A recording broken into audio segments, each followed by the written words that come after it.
Hi students, today in this video lecture from class 12 accountancy accounting for share capital. Student, in previous video lecture we are reading about the how to prepare notes to accounts. Now here two treatments I am written here, call in advance and call in arrear. So call in advance and call in arrear is here. Listen, होता क्या है कि ये दो के दो terms एक दूसरे से लगभग सिमिलर है, बट दोनों की मीनिंग्स अलग है. Call in arrear, call in advance. So here call in arrear means sometimes shareholder may fail to pay the amount due from them on the allotment or on call.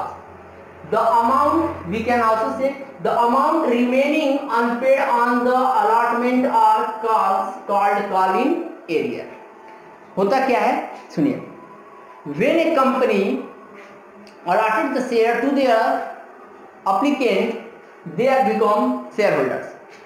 So here, if in any allotments or call they are unable to pay the money due from them, means due on them, they are that is called call in arrear. Means अब मान लो क्या हुआ कि call का पैसा लेना था share holder से. शेयर होल्डर मान लो कंपनी ने क्या किया कि 10,000 शेयर्स इशू किया at the rate of ₹10 each. On final call means first and final. Take example, first and final call, it is ₹3 of ₹3. 2,000 shareholders did not pay the amount due on him of first and final call. Shareholder did not pay the amount of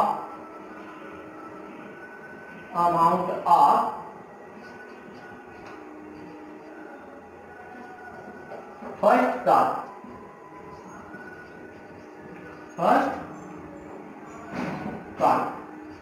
Listen, अब अगर वो first call का amount paid नहीं किए, कितने 2,000 share holder ने paid नहीं किया, तो इसी को हम क्या बोलते हैं, कॉल इन एरियर. यानी कॉल इन एरियर लग गया, कॉल का बकाया लग गया, पैसा रिसीव हुआ ही नहीं.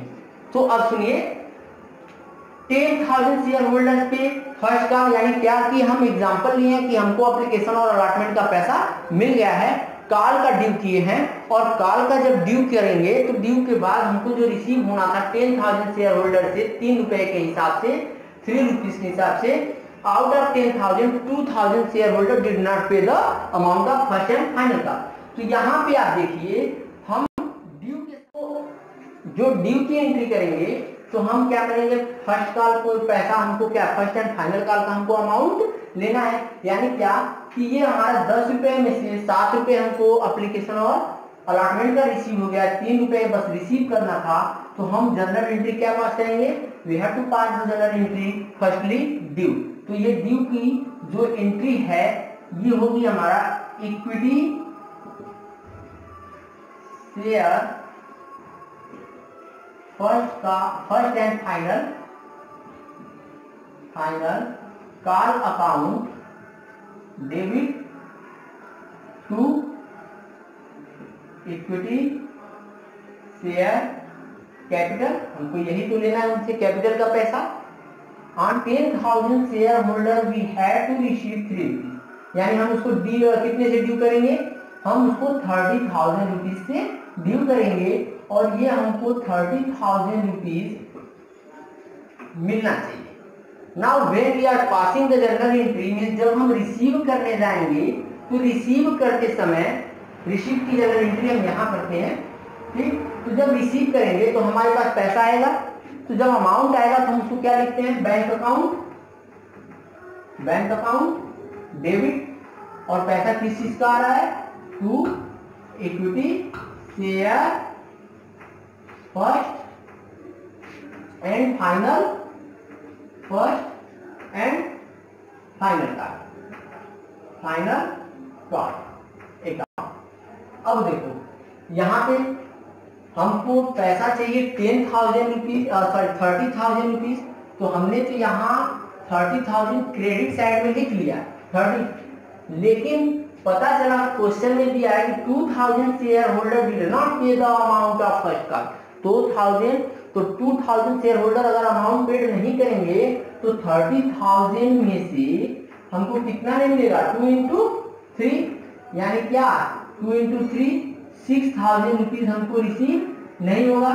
तो यही हमारा क्या बोला जाता है, कॉलिंग एरियर लग गया। क्या कॉलिंग एरियर लग गया, यानी हमको रिसीव होगा कितना 24,000, and this amount we have to receive in our bank account 24,000। So what about this, if, क्योंकि देखो कॉलिंग एरियर की या तो आप एंट्री पास करो या तो ना करो, तो हम यहाँ पे आपको एंट्री पास करके दिखाते हैं, सेकेंड सिचुएशन भी दिखा देंगे।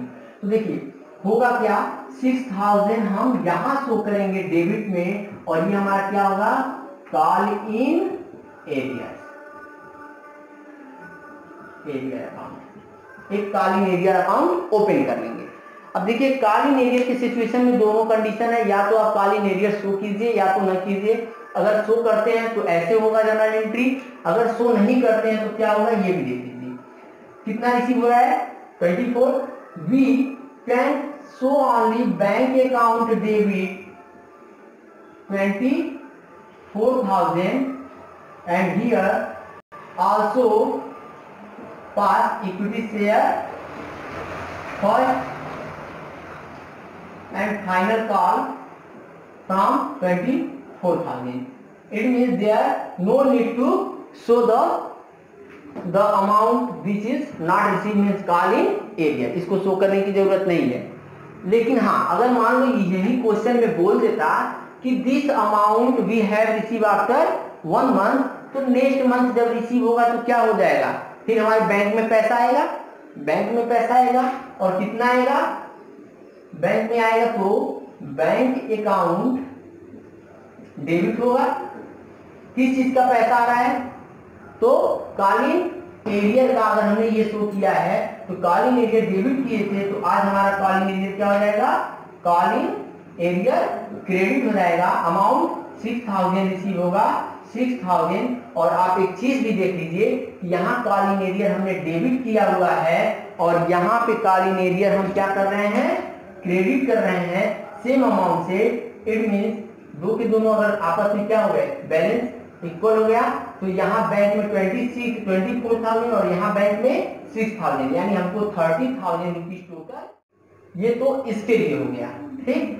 अब अगर ये वाली हम कंडीशन एडॉप्ट किए हैं, यानी ये वाली कंडीशन एडॉप्ट किए हैं 24, तो वे जब हमको 6,000 रिसीव होगा तो सेम कुछ नहीं होगा, बस क्या होगा कि सेम जर्नल एंट्री एक बार और पास करेंगे और अमाउंट क्या लिखेंगे 6,000, जिससे क्या होगा, bank account debit to equity share first and final call 6,000 से लिखेंगे।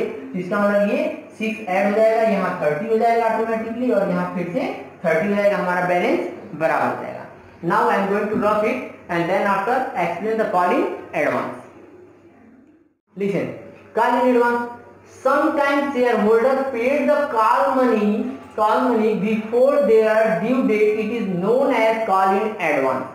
तो होता क्या है, कॉल इन एडवांस का मतलब क्या है, कभी कभी कुछ भले मानुस होते हैं, जैसे देखो क्या होता है, जनरली आज के जमाने में आपको कोई क्या करेगा, एडवांस पैसा ला के पहुंचाता नहीं है, but for the saving their time and traveling and other requirements of companies act, some shareholder pay the amount before their due date। जैसे कॉल मेड होगी 3 महीने बाद, लेकिन शेयर होल्डर ने क्या किया, वो आज ही पेड कर दिया उस कॉल का अमाउंट जो कि 3 महीने बाद ड्यू होगी। तो ये क्या हो गई, एक तरह से देखो तो कंपनी के ऊपर लायबिलिटी हो गई, एक तरह से लायबिलिटी हो गई कि कंपनी ने उसका एडवांस मनी अपने पास रखा हुआ है। क्यों भाई, मान लो आप ही क्या करो, तो आपको बुक हमसे मान लो आपको एक बुक खरीदनी है, आप गए शॉप पे, शॉप वाले के पास बुक अवेलेबल नहीं थी, आपने क्या किया, उसको अमाउंट दे के चले आए कि एक काम कीजिएगा 5 दिन बाद आएंगे तो दीजिएगा। अब वो 5 दिन पहले लिया तो वो क्या हुआ, एक तरह से उसके लिए लायबिलिटी हो गई। तो सेम थिंग कंपनी ने कॉल इन एडवांस जब लिया तो कंपनी के लिए call in advance as a liability होती है। सो मेन मोटिव क्या है, कॉल इन एडवांस का मतलब बस यही कि ड्यू डेट से पहले अगर कॉल का पैसा शेयर होल्डर पेड करता है तो वो कॉल इन एडवांस बोला जाता है।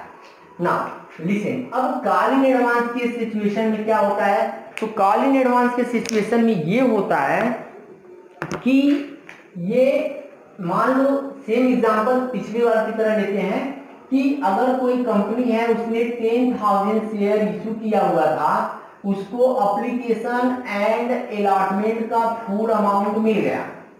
इट मीन्स अगर ये at the rate of ₹10 each है, रुपीज 10 ईच है, और उसने application allotment and first call का भी पैसा रिसीव कर लिया, और सेकेंड कॉल पे ₹2, सेकेंड एंड फाइनल कॉल पे ₹2 और उसको लेना है,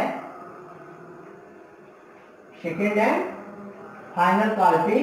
तो हुआ क्या कि when the company going to receive first call, on that time a shareholder who holding 1,000 share, on 1,000 share, shareholder paid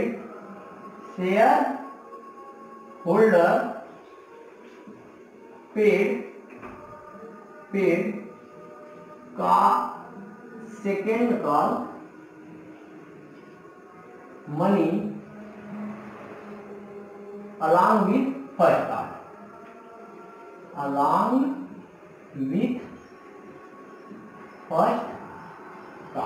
लिखें।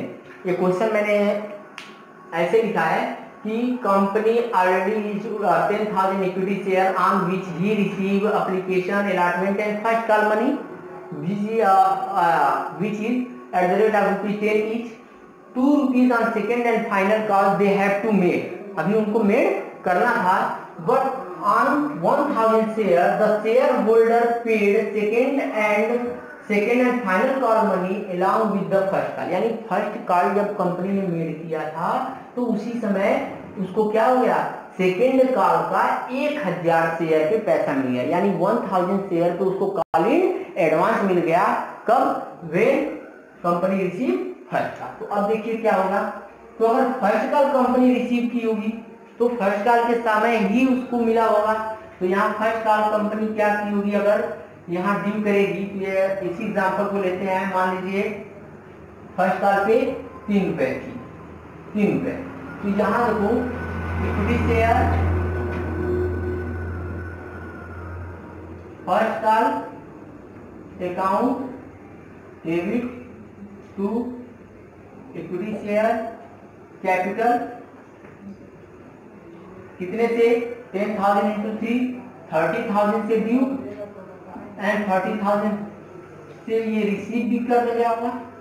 तो फर्स्ट कॉल का तो पूरा पैसा मिला to equity share first call, ये तो मिला 30,000 फर्स्ट कॉल का, लेकिन साथ में कहा है कि along with first call second call का 1,000 शेयर पे अमाउंट मिला।